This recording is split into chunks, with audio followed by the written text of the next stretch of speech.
बिलावल भुट्टो जरदारी ने आज इमरान खान साहब को मईशत और जमहूरियत के लिए ख़तरा करार देते हुए उन्हें वजारत उज़्मा से हटाने के लिए तहरीक चलाने का इंदिया दे दिया है। और उनका यह कहना है कि वो कोरोना की परवाह किए बगैर बाहर निकलेंगे सड़कों पर। और साथ ही साथ नाजरीन, आज उन्होंने हुकूमत पर करप्शन के काफ़ी संगीन इल्ज़ामात लगाए हैं और साथ ही साथ आज उन्होंने वज़ीर आज़म पर कुछ ज़ाती हमले भी किए, जो कि माजी में पीपल्स पार्टी की क़यादत की तरफ से इस तरह का वतीरा नहीं रहा। लेकिन ये बड़ा हैरानकुन था कि आज उन्होंने ज़ाती हमले किए प्राइम मिनिस्टर पर, उनकी बहन पर। और साथ ही साथ नाजरीन, आज हम बात करेंगे कि इस पर जो अपोजिशन, जो हुकूमत की तरफ से रद्द-ए-अमल आया वो बड़ा सख्त था। इस पे मुराद सईद ने प्रेस कॉन्फ्रेंस की, इस पे अली जदी साहब ने प्रेस कॉन्फ्रेंस की और इस पे शिबली फराज ने भी प्रेस कॉन्फ्रेंस की। और उससे पहले बात कर लेते हैं बिलावल भुट्टो जरदारी की, कि जिन्होंने आज बड़ी एग्रेसिव प्रेस कॉन्फ्रेंस की और उन्होंने गवर्नमेंट पे करप्शन के संगीन इल्जामात लगाए। वो इल्जामात क्या थे, जरा सुन लें।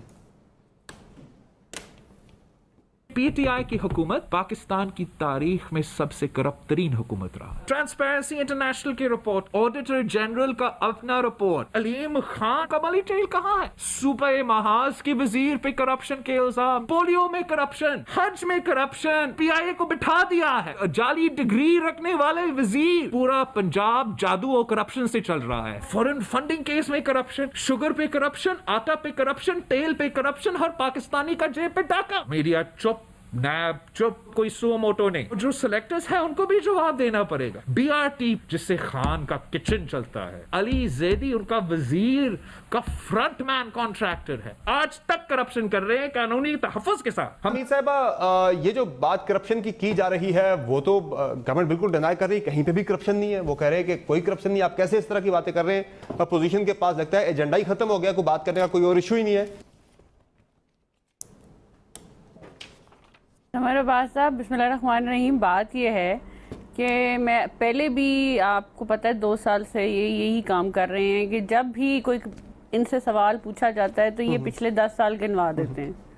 तो अब इस बात पे कि जी आप करप्शन कर रहे हैं कि नहीं कर रहे, तो ये कहते हैं जी पिछले 10 साल पे कितनी करप्शन हुई। तो आप ये चाह रहे हैं कि हम बार बार यही डिस्कस करें कि पिछले 10 साल में क्या हुआ है, ना कि हम ये डिस्कस करें कि नए पाकिस्तान में जहां वादे किए हुए थे ट्रांसपेरेंसी के और शफाफियत के, वो सारे झूठे थे।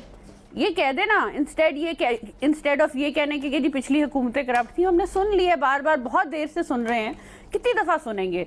अब बात यह है कि अगर बीआरटी का जो ठेका है, जो वो अब यहाँ पे दिया गया है इस्लामाबाद में, तो इसका क्या मतलब है? बीआरटी की करप्शन आपके सामने है।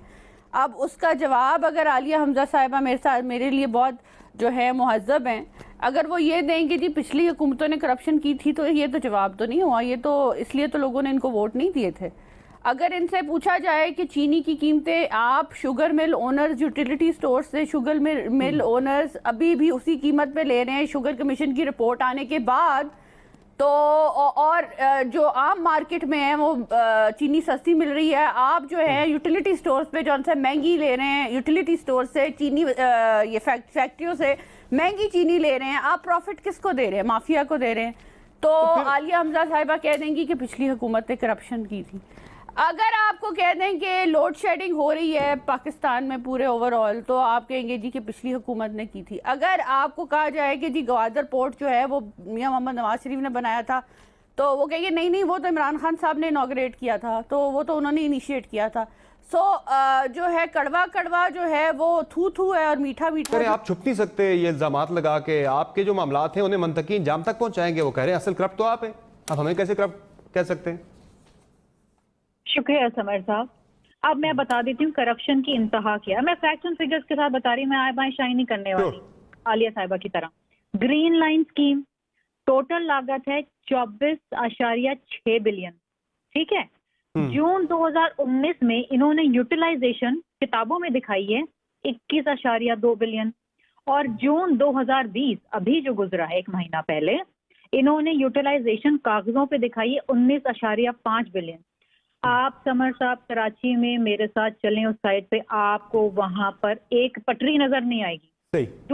दूसरा प्रोजेक्ट मंगो पीर रोड, कुल लागत 2.4 बिलियन, यूटिलाइजेशन कागजों में 1.2 बिलियन, मतलब 50% खत्म। आपको कुछ ऑन ग्राउंड नजर नहीं आएगा। तीसरा बड़ा प्रोजेक्ट केएमसी की fire fighting system scheme, total लागत 1.8 बिलियन, यूटिलाइजेशन 1.2 बिलियन, एक पैया भी हमें नहीं मिला। ये वफाक खुद कर रही है अपनी डेवलपमेंट अथॉरिटी बनाने। ये सिंध हुकूमत को कोई तो बड़े संगीन इल्जामात है। पूरी चार्जशीट आलिया हमजा मलिक साहब जो कि आज बिलावल भुट्टो जरदारी ने पेश की है, वो उन्होंने पूरे इंस्टेंसेस गिनवाए हैं कि कहाँ कहाँ करप्शन कर रही है आपकी गवर्नमेंट। बिस्मिल्लाहिर्रहमानिर्रहीम। सबसे पहले तो मैं ये बता दूं कि अगेन बिलावल जरदारी साहब की प्रेस कॉन्फ्रेंस मैंने सुनी और मुझे नहायत अफसोस है कि ये लोग शायद इनको जो इनके कान में आकर जो भी कुछ कहते हैं ये वही आकर टीवी पर बोलना शुरू कर देते हैं। ये कह रहे हैं करप्शन। तो मैं आपको बता दूं 15 खरब 67 अरब की करप्शन थी जो खान साहब की हुकूमत यानी हमारी हुकूमत 270 अरब तक ले आई है, यानी 98% करप्शन में कमी हुई है। जिस ऑडिटर जनरल की ये रिपोर्ट पढ़ रहे थे, शायद अगर ये कंपैरिजन वैसे वो इर्रेगुलरिटीज होती हैं, देखें वो एग्जैक्टली होती हैं जिन्हें अपोजिशन करप्शन कह रही है वो भी गलत है, आप कह रहे हैं करप्शन वो भी गलत है। Sir but he was referring to that auditor general report, तो वो मतलब मुझे अफसोस ये हो रहा है कि उन्होंने कंपैरिजन ही नहीं किया। 98% जिसे इर्रेगुलरिटीज कह ले, करप्शन कह ले, वो कम हुई, लेकिन इन्हें ये लग रहा है कि ऐसा नहीं हुआ। फिर उन्होंने कहा कि जी जो हमारे फ्रंट लाइनर्स हैं ऑलरेडी उनके लिए package federal government, Punjab government announce कर चुकी थी। एसएमईज के लिए package federal government already announce कर चुकी थी।